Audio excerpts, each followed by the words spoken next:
Hi, beauties. My name's Leeana Tankersley.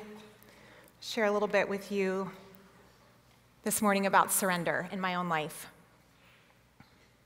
Last spring, I had to do something that I have a feeling there isn't a single woman in this room, something that you would never want to do, and that is to have to take all of your children to Target by yourself.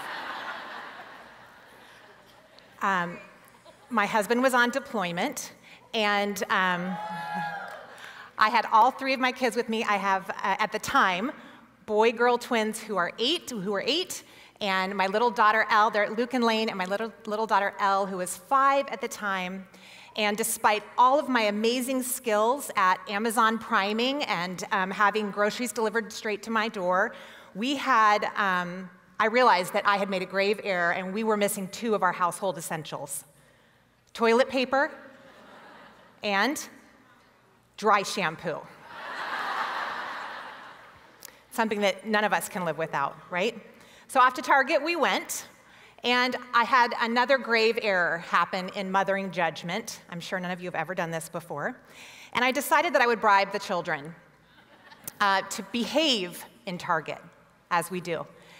The issue is that I decided to give the bribe on the front end, and this just tells you how depleted I was as a human being. We went to 7-Eleven, and I let them pick out a Slurpee, each of them.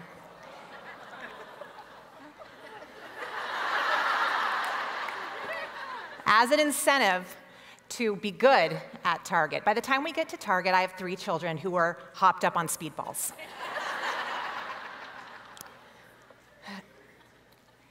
So we have got to get from the front of Target to the toilet paper aisle, which in my Target at the time was the very last aisle in Target. Can someone talk to me about this?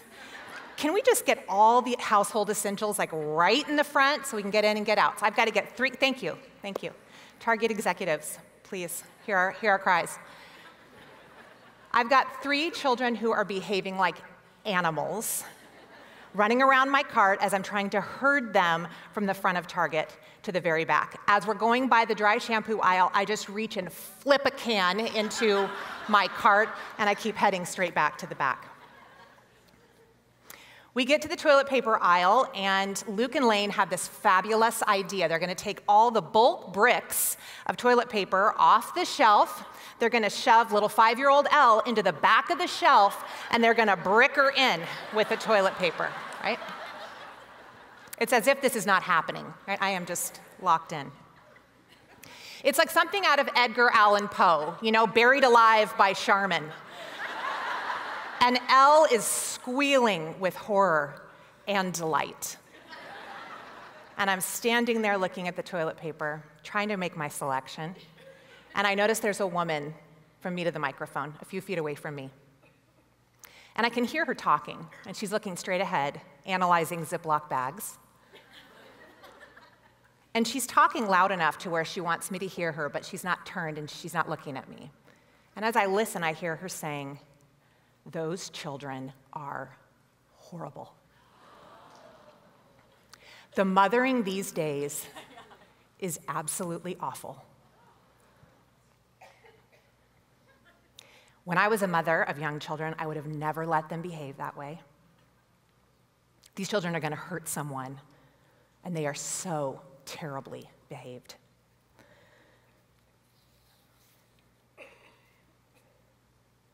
And in that moment, I freeze, and I become the youngest version of myself, totally small, totally in trouble, and I don't know what to do. Later, you can come up with so many good things to say later, right? But in the moment, you can't.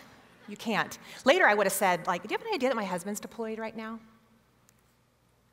Do you have any idea how long I've been single parenting, longer than I'd like to admit? Do you know how bad your shoes are?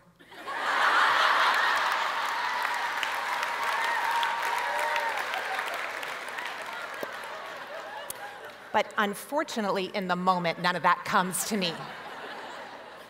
So I grab the kids. I leave untold numbers of bricks of toilet paper scattered behind us. And I'm like, go, get out of here, let's go. And I've got hot tears in my eyes. And as we're walking to the checkout, I can feel all my depletion rushing toward me. Have you ever been in a moment like this? You realize how tired you are. You can't quite remember the last time you were in a shower. And all of a sudden you're like, am I wearing a bra? I don't know for sure. I feel so reduced and so small, and in that moment, my phone rings, and I look at it, and it's my friend Tina, who I've known since I was in the 6th grade, and I saw her at 6th grade camp, and she was very tan, and she had very small hands with long nails, and I was so jealous of her, and I so wanted to be her friend, and it's Tina calling. She's my oldest and dearest friends, and she says, hey, Lee, are you in the Rancho San Diego Target? And I said, yeah, I am. And she goes, Laurel, who's her daughter, just saw you and the kids go by, she thought. And I said, yeah, we're here. We're going toward the checkout. And she said, well, stop where you are. We want to come say hi. She emerges from her aisle, and she looks at me, and she says, what happened? And I proceed to tell her about the lack of dry shampoo and the toilet paper and the Slurpees. And she's like, oh, God. And then the woman who tore me a new one in the toilet paper aisle. And she says, she's got this very compassionate look on her face, and then she says, where is she?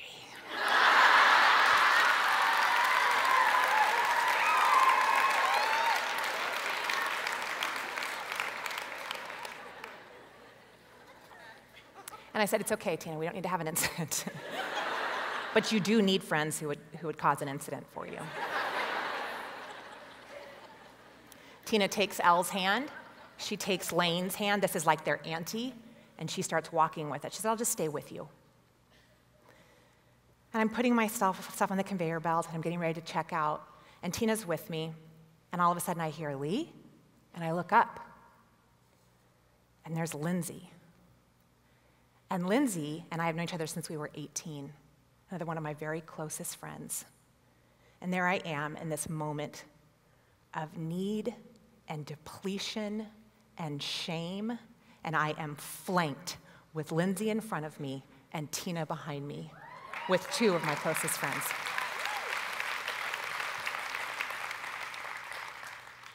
God sees you in your suffering. God reaches out to you in your need.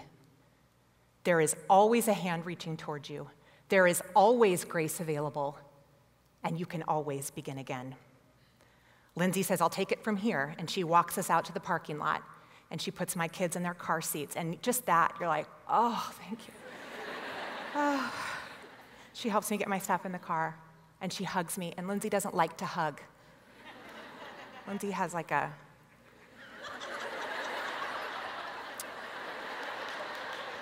And she's just here, she's here. And she's right in my ear. And this tells you something, for this girl to be so close and right in my ear. And she says to me, you're doing it. You're doing it.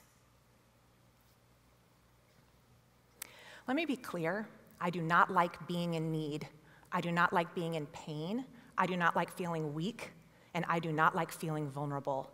I would rather be waltzing down the center aisle of Target in a caftan and eyelash extensions with a bold lip. That's how I'd like to do Target.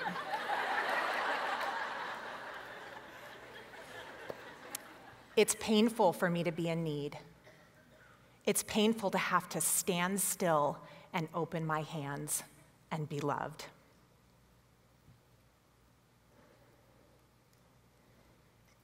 God sees us in our need, He sees us in our suffering, and He reaches toward us, and all He asks us to do is to stand still and surrender and receive His love. I would need this lesson going forward in my life. A few months after that incident in Target, my husband returned from deployment. He had been gone for the better part of a year, and he told me when he got home that he was pursuing divorce.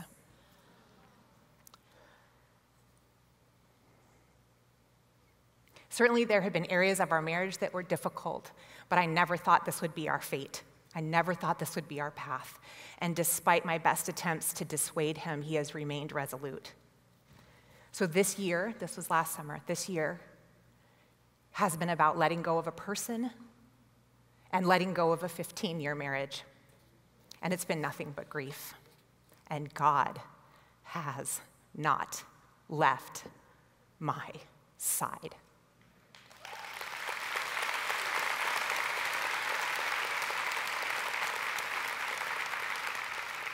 In fact, while Steve was gone, I was working on a new book.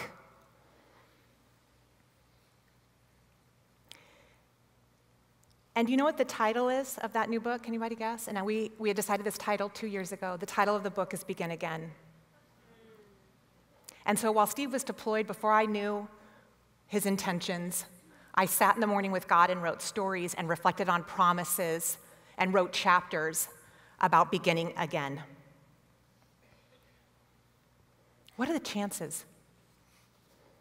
In a room this size, I know for a fact that there are women in here who are going through unthinkable things, things you did not choose and things you cannot fix. I know we want to run, we want to numb, we want to ignore our pain, and God says, stand still and open your hands and let me love you. Surrender. I've learned that the word surrender not only means to give up, which can feel passive and like resignation and like a failure, but the word surrender also means to give back, which is an empowering practice. We give God our children. We give God our uncertain futures. We give God our struggling marriages. We give God our longings and our regrets and our anxieties. We say, here it is, God. It's all yours. I can't fix it. I need you. Before Jesus' death, he prayed in the garden, please let this cup pass. I know that prayer. And some of you know that prayer too. I don't want this cup. I don't want my children to have this cup. And he sat with his Father, and in that time he prayed, and and his prayer became, not my will, but thine. I trust you. And I trust this path. And here is what we know from Jesus' story. Sometimes what we thought was an ending may very well be a beginning. The grave is not the end of the story. God sees our suffering, and he asks us to open our hands and surrender to his love. He says, I'm in the business of death to life miracles. And we watch and we wait for a resurrection. I want to leave you with these words. Because of the Lord's great love, we are not consumed. His mercies never fail. They are new every morning. Great is his faithfulness.